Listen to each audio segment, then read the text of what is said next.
We'll let other outlets worry about when Justin Bieber's getting arraigned on his DUI. We're talking about local issues like the WestLake Landfill nuclear waste site that is next to a landfill that is burning. Harvey Ferdman is a policy analyst to Representative Bill Otto. And Harvey, you've been joining us now for a couple of months, giving us the latest on all of this stuff. So thank you once again for joining us. My pleasure. Let's talk about Coldwater Creek citizens released a health survey. Where is Coldwater Creek, and why is this important to the Bridgeton landfill? Coldwater Creek runs north of the airport and runs through a lot of residential neighborhoods. This material that we're talking about was used to produce the first nuclear bomb. This material was originally from uranium ore that was refined just a mile north of downtown St. Louis by Mallinckrodt Chemical Works, and we're not saying they have any problems here. We're not taking any shots at Mallinckrodt. Just they're the ones that did the processing because they had the chemicals necessary to do that. The United States government came to them and asked them to help with the war effort. Because they were processing ore, they created so much of it, so much waste after they got out the little bit of uranium that's in the ore that they needed a place to store it. So they stored it by the airport on a 22-acre plot by the airport that absolutely got filled up with this waste, and it was totally uncontained at that point. And it stood out there for years and became windblown, and also it turns out it was at the very head of the headwaters of Coldwater Creek. So it also got washed into the creek. Shortly after a number of years, it got sold to a commercial company who wanted to further refine and mine the ore, and actually moved it about a mile away to a site called Laddie Avenue. At Laddie Avenue, they dried it, they shipped it by rail, and then what was not economically viable, what they didn't want to deal with, they took that material and dumped it over at Westlake. So this is the third location for this nuclear waste? Yes. Okay. And now the Coldwater Creek residents are saying that they have an inordinate number of cancers because of, they're assuming, the first location of this nuclear waste. Yeah, because of the second and third location, the airport location and the Laddie Avenue location, both were in a position where it got windblown, had the potential to become windblown into the neighborhood. The U.S. government has been cleaning that site up. They've spent in the St. Louis area so far $1.7 billion cleaning this stuff up, with the exception of WestLake Landfill because of the way that it arrived there. It was a very strange way that it got there. But in the other areas, there's no question that the materials got out into the neighborhoods. You can drive through and look at the ball fields across from McDonnell Douglas today and see some excavation going on there. They're digging up radioactive waste. Why is Republic, what's going on with them? They're now sort of trying to distance themselves from all this? Well, Republic now owns the site, right? Republic owns the site, yes. Right, and they came in the Westlake site. The Westlake site, the nuclear waste site. They came in this summer and looked at things, right? And were supposedly helping out, right? Was that the plan? Well, not really. The site got broken into two pieces under EPA Superfund. There's the Bridgeton landfill, which has a lot of toxic chemicals and has a landfill fire. Right. And adjacent to that and connected by a combustible path is the Westlake landfill where the radioactive waste was stored. These landfills open and close different cells, they call them, at different points in time. And they may be licensed under different company names, et cetera, as all corporations do things like that. All right. It's hard to keep up. So what is the latest? I know the EPA, they were doing some testing, and I think a couple of weeks ago. So what is the latest on that? The latest is they just released their data on the testing. They found a substantial amount of nuclear waste where they did not expect to find it. And in the past, EPA has come into town, particularly last June, and said, as long as no one trespasses and stays outside of the EPA fence line that they had put up, no one would be in danger. This material is outside the fence line. It's unbelievable.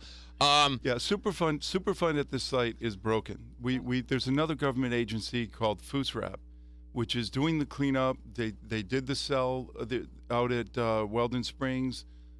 They're cleaning up the ball fields. They're doing the cleanup. They're specially designed agency just to clean up this nuclear waste from the Manhattan Project.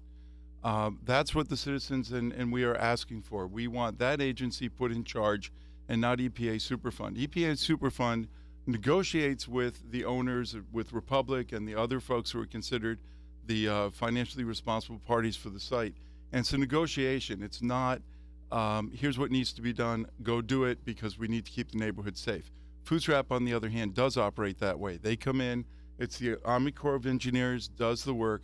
They come in, they clean it up, and they send the responsible parties the bill. Two quick questions for you. Harvey Ferdman, who is talking about the WestLake Landfill nuclear waste site in that Bridgeton landfill that remains smoldering. Senator Blunt toured the site. What did you get from that visit? I think you'd have to ask the senator.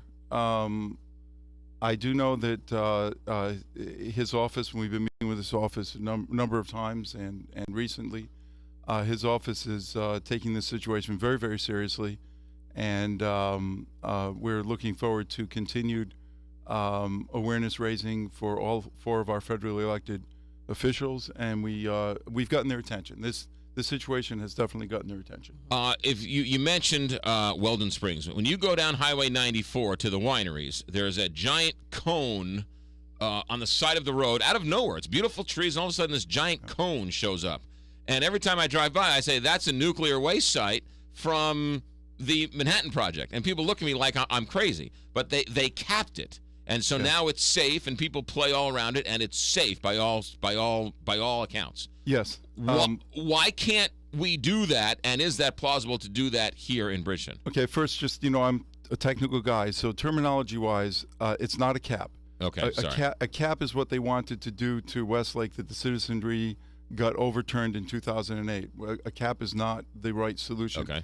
It is a containment cell.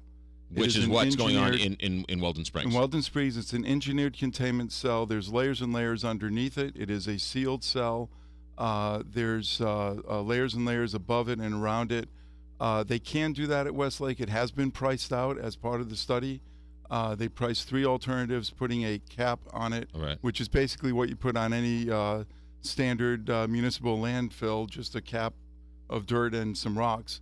The citizenry didn't accept that. It doesn't protect the groundwater. Westlake is an unlined landfill, so you can't just put a cap on it.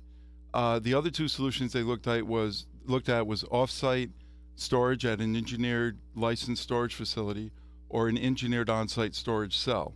And both of those have been, the preliminary pricing has been done as part of the studies. Okay, so you're saying it can't be done like Weldon Springs because it'll leach into the water and it just wouldn't work. No, Weldon Springs is a full containment cell. So you would be okay. Big baggie. you would be okay if what they did in Weldon Springs if they would do that in Bridgeton. It's not terribly aesthetically pleasing, but yes, it would be good. It would solve the health issues. Yes. Okay. What are you waiting for now? What's the next step? We're waiting to hear back from the federally elected officials on the radioactive side, and we're hoping that the State Attorney General's office steps up the potential of fines on the odor-producing side. On the Does it fire still side. smell out there? Oh, it's horrible. It's gotten worse. It's Really? worse in the winter, right? It's more been worse. Well, I'm not sure that it has to do with the winter. There's a lot of or I should say, it's been worse this winter. It's been worse this winter. They've been doing a lot of work there, but the fire's getting bigger, and it's producing lots and lots of toxic chemicals, and they're having lots of problems dealing with the equipment failures during the cold weather. But even on the warmer days, the smell is more frequent and worse than it's been, and we're in fact, Representative Otto has been meeting with the Attorney General's office as recently as this week so far. Is the smell? It's one thing if it smells bad. It's another thing if it's toxic. Is the smell dangerous to people? Wow. You'd have to ask. Well, I had a long talk with Missouri Department of Health and Human Services just yesterday about this. They contend that for the most part, no. You disagree, though. I don't know. Again, I like to see the data for myself and decide, but The gentleman in charge of that is a very sincere person and cares. So I have a high level of trust, but I want to see it for myself. Harvey, people are listening to this. They want to get involved. They want to pay attention. They want to do more. They want to pay attention. Where can people go for more information? For more information, there's going to be a panel discussion tomorrow night, Thursday night, at the Graphic Artist Banquet Hall at 7 p.m. That's 105 Progress Parkway, right near this studio. That's the Graphic Artist Banquet Hall. I will be on the panel. The commander of the St. Louis County Emergency Response Team, Matt Levanchi, will be on the panel, as well as Dawn Chapman, who's been on the show, right? Bill Otto, and others. I always thought that smell was John Hadley. It turns out it's the landfill. Who knew? And please, everyone, go to WestLake Landfill on Facebook if you're a Facebook. WestLake Landfill on Facebook, where everything's posted and so on and so forth. Harvey, keep us informed. Thanks for coming in. Yeah. Harvey Ferdman, policy advisor to Representative Bill Otto, the 70th district. That's the district that is on fire next to a nuclear waste site. 732 here, Big 550.